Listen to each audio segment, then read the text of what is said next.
Happy Wednesday. Good day, family. Glory and honor to the Father Yahweh, the creator of heaven and earth, the master of time, and the God and Father of the Messiah, Yahweh Shah, who is the prophet of all prophets that Moses told us about, who is also the high priest after the order of Melchizedek that David told us about, who is also the King of kings and Lord of lords that John told us about, the prophet, the priest, and the soon returning king. Glory and honor to Messiah Yahweh Shai. Glory and honor to the Father Yahweh. Greetings to the 12 tribes scattered into the four corners of the earth, and to the 144,000 among them, the forerunners of the soon return of Messiah in the next few years, and of the precious ones among the Gentiles who have been saved not because they are bloodline, but because they are through the blood of the atonement of Messiah. Well, brethren, a lot has gone on this week, and I have to apologize. There's been a lot of news on the Knicks side of the world, so people are coming in thinking we're talking about New York Knicks, but we're not, just to let all of the family coming in from the Knicks side know this is a Bible study. I know there's a lot going on in the sports world, but we're not. This is the Bible study. So greetings, family. So a lot going on this week. I wanted to, and usually, of course, Wednesdays is for the combination of current events with prophecy, the combination of current events with prophecy. So where do I begin? So much happening. Where do I begin? First, let me start with, yes, I was just looking at this. Let me start at the gospel according to Matthew. I mean, not Matthew, Mark. The gospel according to Mark. Let me start with the gospel according to Mark, just as a foundation. There's so much going on. Today, we're going to talk about several things. What I wanted to start with in terms of news, there is I think he's a representative, a councilman. I think he's a representative, a United States representative to Congress. And his name was Jamal Bowman. I'm pretty sure that's his name. Now, he's a politician. So we know politicians are politicians. So I just want to say what the story is about. Jamal Bowman was running for re-election. He serves a district in the Bronx, and he was running for re-election to his seat in the House of Representatives, and he lost. And he lost his seat in the House of Representatives, and then he made some comments about why he lost, and also I put in the description box some other comments were made. First of all, he said he lost because people were influenced by what's called dark money, and we'll talk about that, and said because of the dark money, people were, he used the term, mind controlled. Yes, he said people were mind controlled because of dark money. That's number one. Then number two, the reason the dark money, and I'll explain what that is in a moment, the reason the dark money, it's interesting. They still use stuff that's evil as black, right? Anyway, the reason the dark money came in is because of Jamal Bowman's opposition to a Zionist Israel and what they're doing to the Palestinians. And because he said it was genocide against the Palestinians, all of this Ashkenazi and Zionist supported money came in, and his opponent defeated him by almost 20 points.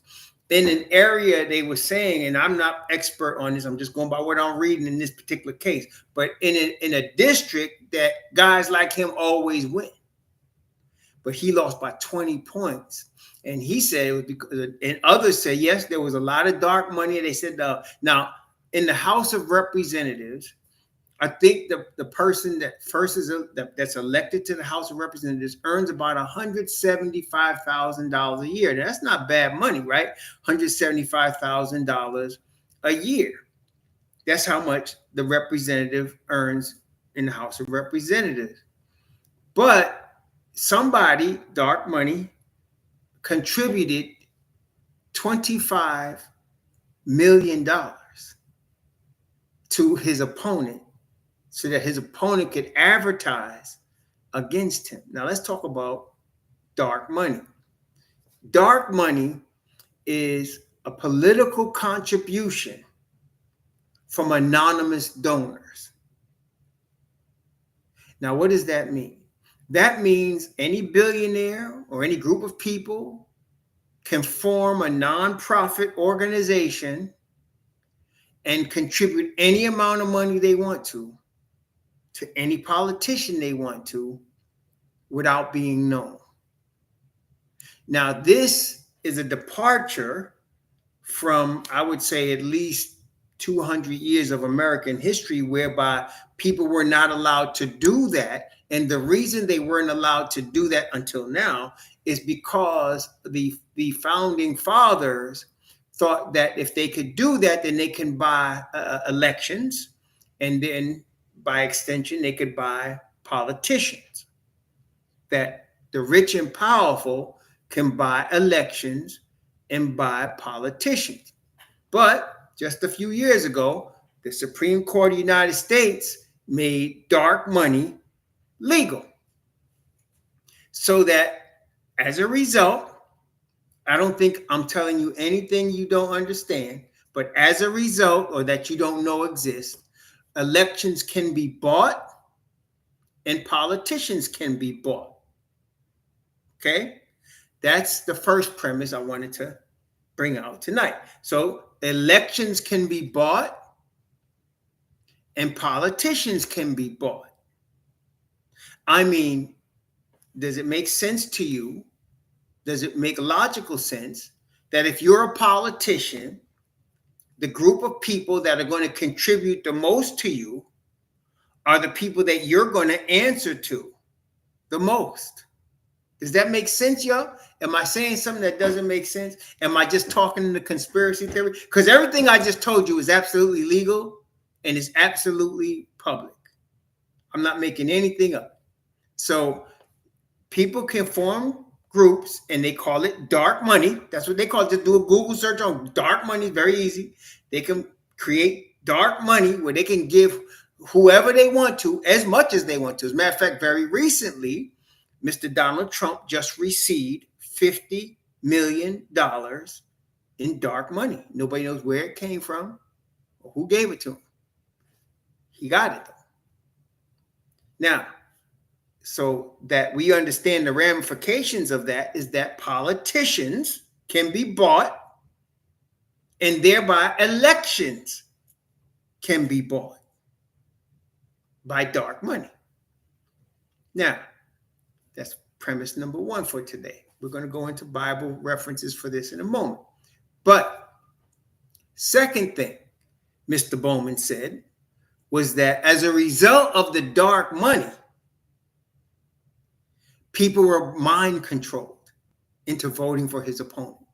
Now, let's talk a little bit about a short history of mind control in the United States.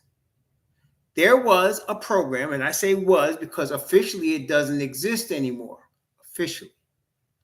But there was a program that began in the 1950s called MKUltra. Again, link in the description box. It was an official program where the U.S. government, namely the Central Intelligence Agency, used various techniques on human subjects to see if they can brainwash them. And as a result of the brainwashing, get them to perform whatever act they wanted them to perform, from espionage to murder to assassinations to carrying secrets from one place to another without writing it down. And many other things. And what they did as part of these experiments is they used drugs. Usually they use a lot of mind hallucinating drugs like LSD on the people they were doing this experiments on. And they started doing it with military people, and then they went to civilians, and they did these experiments. Now, they never really came out and said how many people were involved with these. And I'm going to talk about that, Stephen Kelly, in a second. You really, you're ahead of me as usual. So, but they never talked about how many people, but it was over the course of decades, the 50s, the 60s, the 70s, and into the 80s. And it was around in the 80s where politicians said, we're going to disband this project. Okay. So you're saying, the CIA can be trusted. Let me just say this with a straight face. The CIA can be trusted that when they're saying they're disbanding a project, they're going to disband it. Okay. Now, there was a movie. There were two movies. There was one done in 1961, and there was one done in the 90s, I believe. The 1961 movie starred Frank Sinatra. The later one, it was in the 2000s, I think it was, starred Denzel Washington. Both movies were called The Manchurian Candidate. Okay? And both had the same story. The Manchurian Candidate in 1961, and you could check that out too. That's out there. Both movies are. But I like the 1961 movie better because it tells more of the story clearer. People weren't paying as much attention. So, but what they did was they took soldiers. Like I said, in MKUltra, they actually did use soldiers. But in the movie, they took soldiers that had been in the Korean War. These soldiers that were in the Korean War didn't realize that they were all knocked out. They were all captured. And while they were captured, they were placed under a mind control program and sent back to the United States. And all of them didn't remember anything that happened to them because of the mind control. One of them was chosen to run for president. Oh, no, to be an assassin. Right. He was chosen to be an assassin. But the key thing here is that they would give him signals to program him to get him into a trance where they would give him commands and he performed the commands, and then he couldn't remember what he had done. Okay. So they would have him kill a certain individual. He was a trained assassin. They'd have him kill a certain individual and then come back to wherever he was and not remember anything that happened, not remember that he did it, not remember anything. Okay. But during the course of the movie,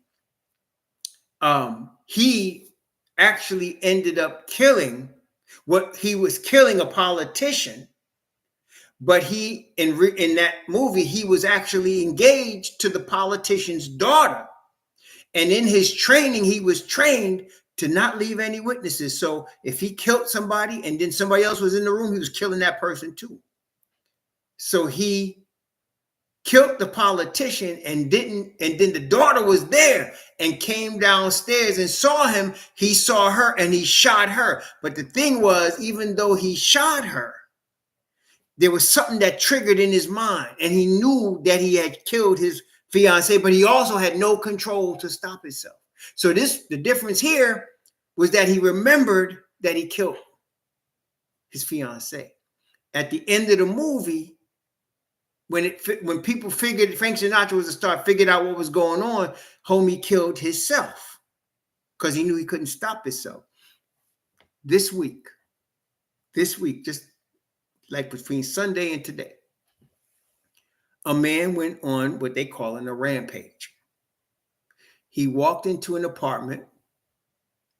His mother was there in the apartment holding a baby, not sure whose baby it was.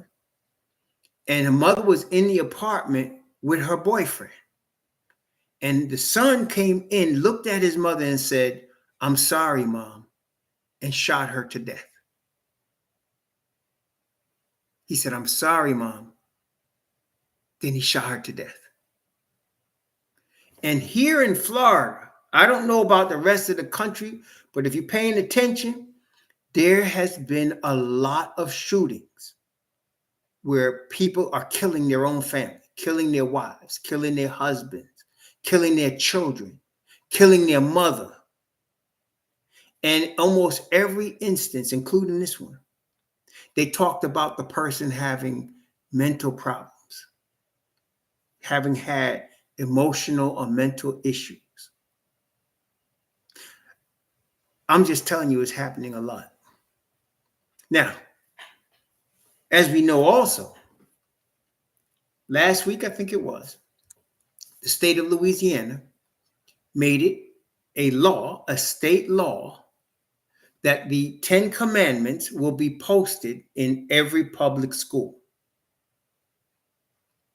The 10 Commandments by law are going to be posted in every public school. Now, the 10 Commandments is not the Hebrew Bible 10 Commandments.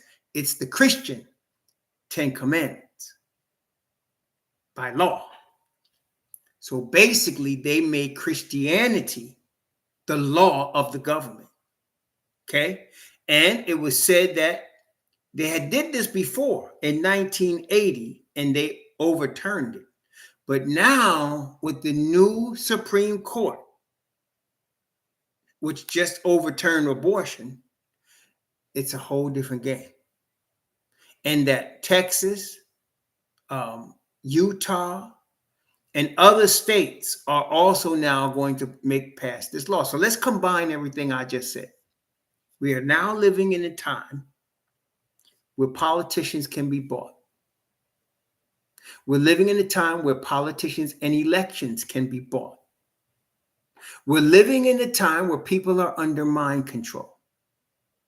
We're living in a time where the mind control can cause people to think that, say, Israel is right in what it's doing and Zionists are right in what they're doing. Again, that's mind control. And we're living in a time where Christianity is going to become the religion by law. Okay? That all of that is happening right now at the same time. We already talked a lot. We talk about the tragedies that happen every week, about people. The U.S. Supreme Court decided that abortion was illegal. They overturned Roe v. Wade. This was a couple of years ago.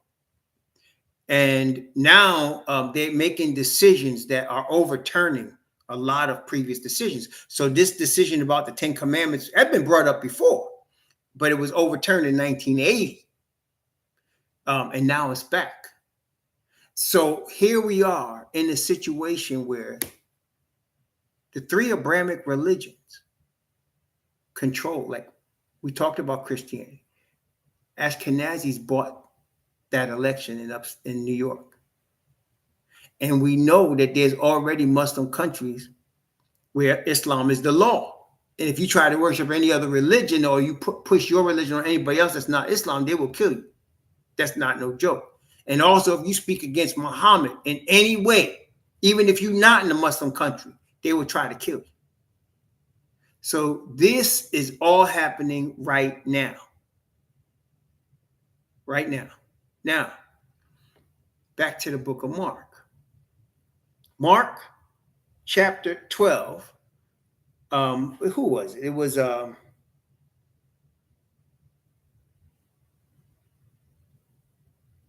scribe. A scribe came and asked Messiah a question, had a conversation with Messiah. Now, most of the scribes and Pharisees followed Messiah in the Gospels was trying to kill him. But this one apparently was more sincere. Here in Mark chapter 12, beginning at verse 28, from verse 28 down to verse 34. Mark chapter 12, from 28 to 34. And one of the scribes came, having heard them reasoning together, and perceived that he had answered them well, and asked him, which is the first commandment of all? And Yahushua answered him, first of all, the commandments is, hear, O Israel, Yahweh our Most High is one Yahweh. And thou shalt love Yahweh thy Most High with all thy heart and with all thy soul and with all thy strength. This is the first commandment.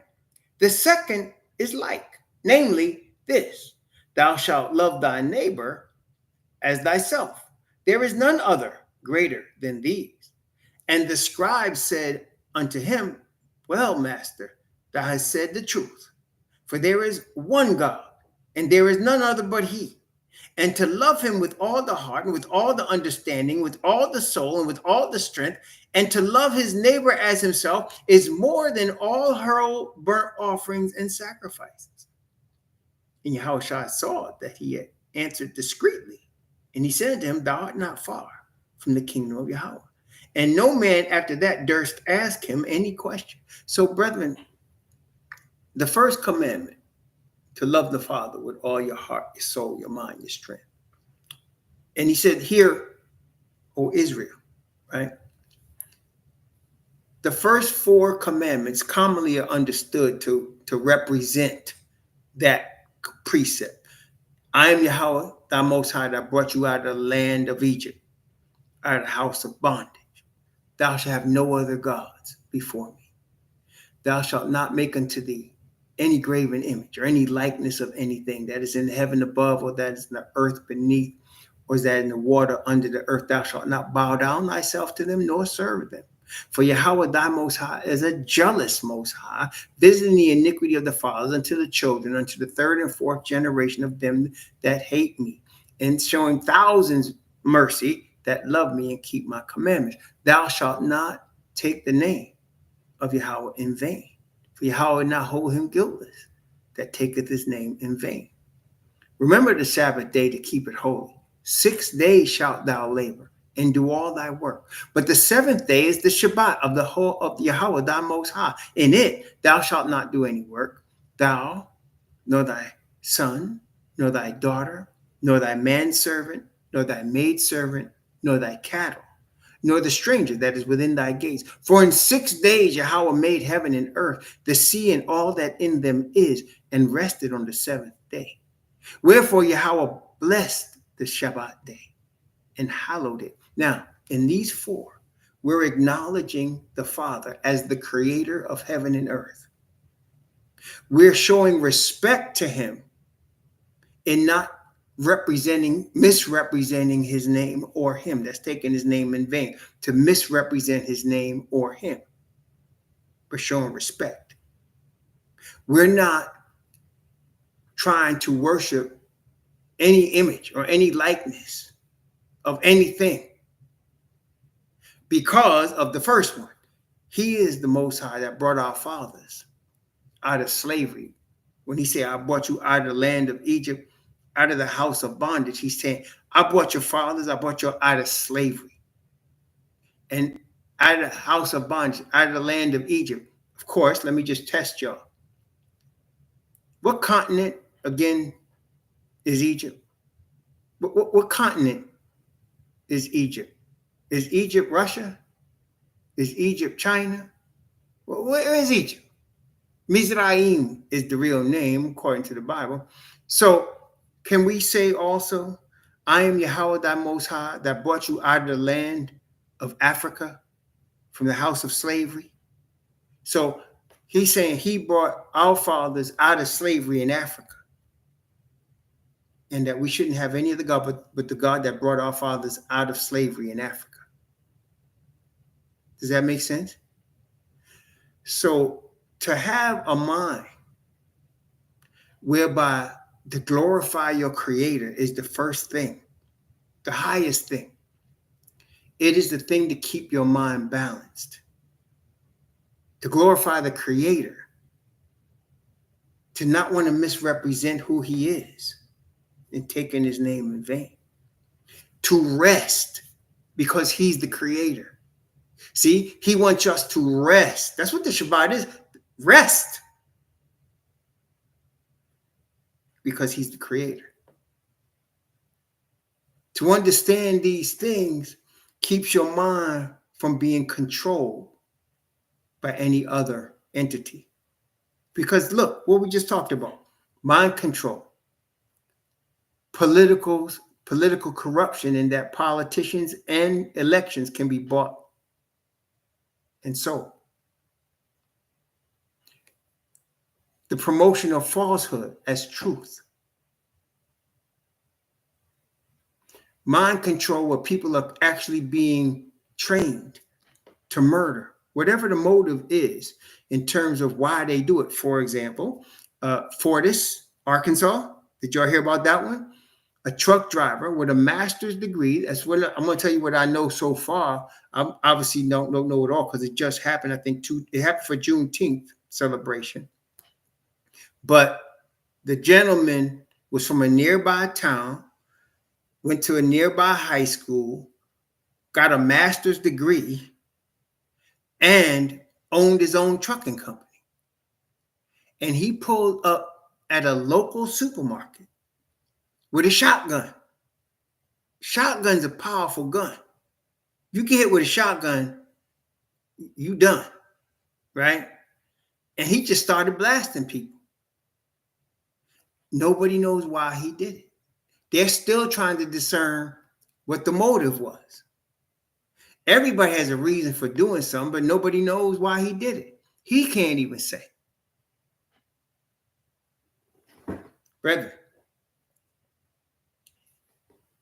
we need to understand what time it is.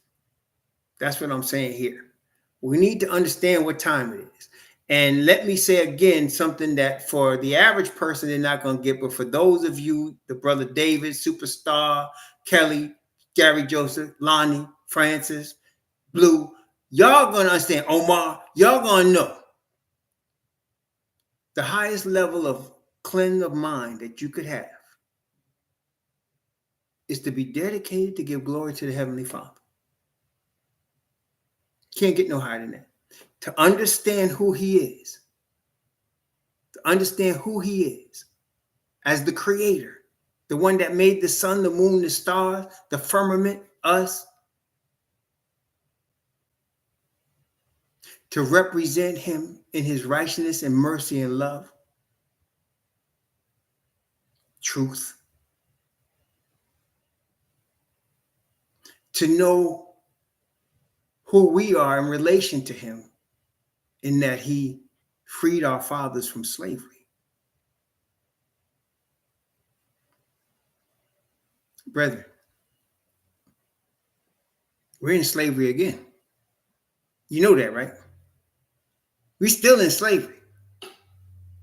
You understand we're still in slavery? Oh yeah, they took the chains off, but they replaced it with mind control. You know, what we should know ourselves by our own experience, right? You can have more control over a person's mind than even if you chain them to something.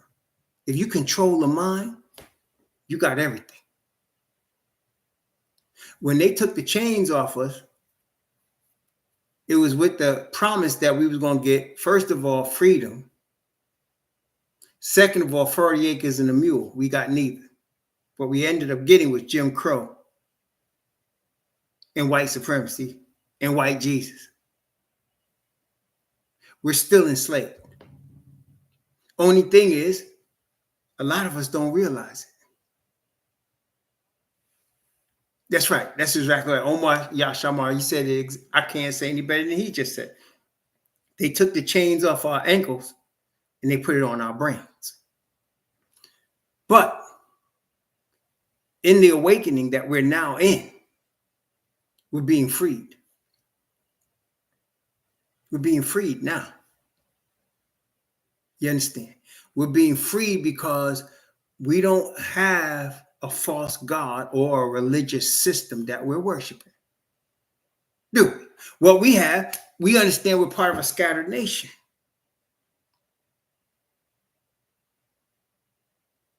And that our God is the same God that freed our forefathers from slavery, and he's going to free us from slavery. And in matter of fact, let me just not, without going too deep into it, but look, When our forefathers came out of Egypt, right, and they was in the wilderness, was they not still, some of them pining to go back to Egypt? Was not some of them complaining about going, they were going to a land promised to their fathers by blood, and they were still pining to go back to Egypt. So even though they were free from Egypt, Egypt still had them right here.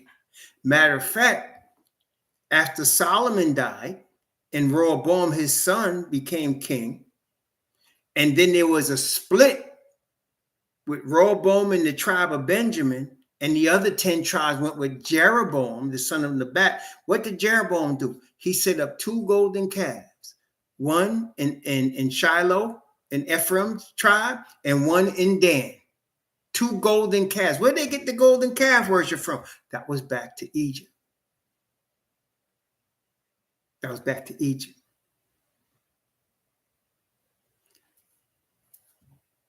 What we are right now is awakening to who we are, who the Creator is, what perfect righteousness is, and what it does for us. And this alone is enough, with the word of the Father and his Spirit, to keep us out of mind control, to keep us from being fooled. When I saw that man say it was mind control and dark money, I said, look at this. He's out here telling the public right away, right off. And even the media said the same thing, dark money. I said, they're just out here telling you to your face. They, rich people that you don't even know could buy elections and buy your politicians. They just telling you now to your face. They don't care that you know. And they're telling you, they said it, the dark money came from, they said, Jewish groups, aka Ashkenazi Zionist groups, because he spoke against the Israel war and genocide in Palestine. And he said, one more thing he said I didn't mention. He said, this is what he said. Now, I put the link in the description box. He said the dark money, not only did he say mind control people, he said it gets people to believe a lie. That's what he said. Now, what does that got to do with Bible? Let's look at it. Let's look at it. 1 Thessalonians.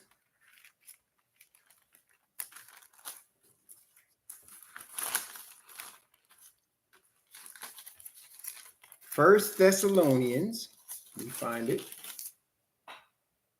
Nope. 2 Thessalonians. 2 Thessalonians chapter 2. 2 Thessalonians chapter 2. 2 Thessalonians chapter 2, beginning at verse 3.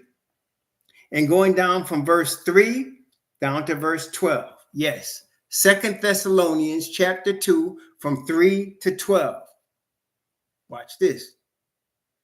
Let no man deceive you by any means. For that day, that is the return of the Messiah, shall not come, except there come a falling away first, that the man of sin be revealed, the son of perdition, who opposes and exalts himself above all that is called God, or that is worship, so that he, as God, sitteth in the temple of God, showing himself that he is God.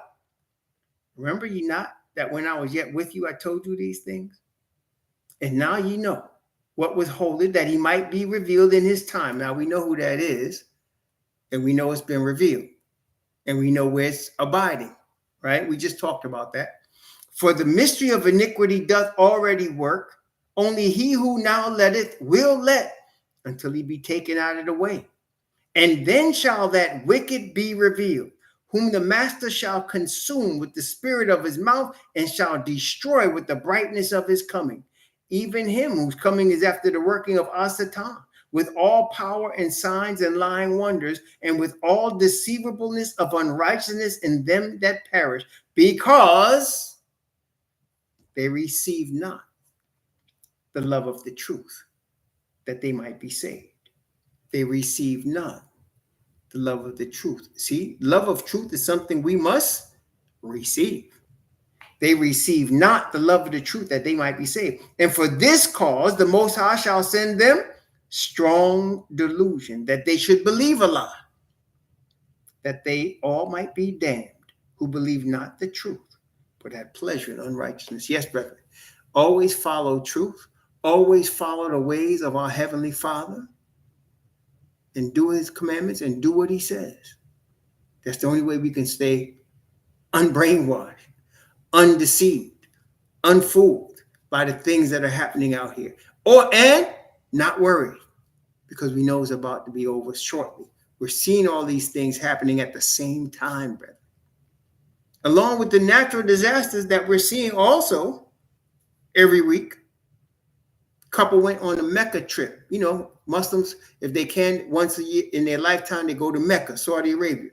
Couple went from Maryland out to Saudi Arabia and died of heat stroke in Maryland. Couldn't get no food out there in Saudi Arabia, so they was walking in the heat, and they said it was over 100-something degrees, 120. They died, heat stroke. Brethren, read your Bible. Pray to your Heavenly Father. Ask for his spirit to guide you in the word and to guide you in life. It's getting tight, and it's going to get tighter. May the Most High bless you and keep you. May he cause his face to shine upon you and be gracious unto you. May he lift up his countenance upon you and give you peace. Shalom.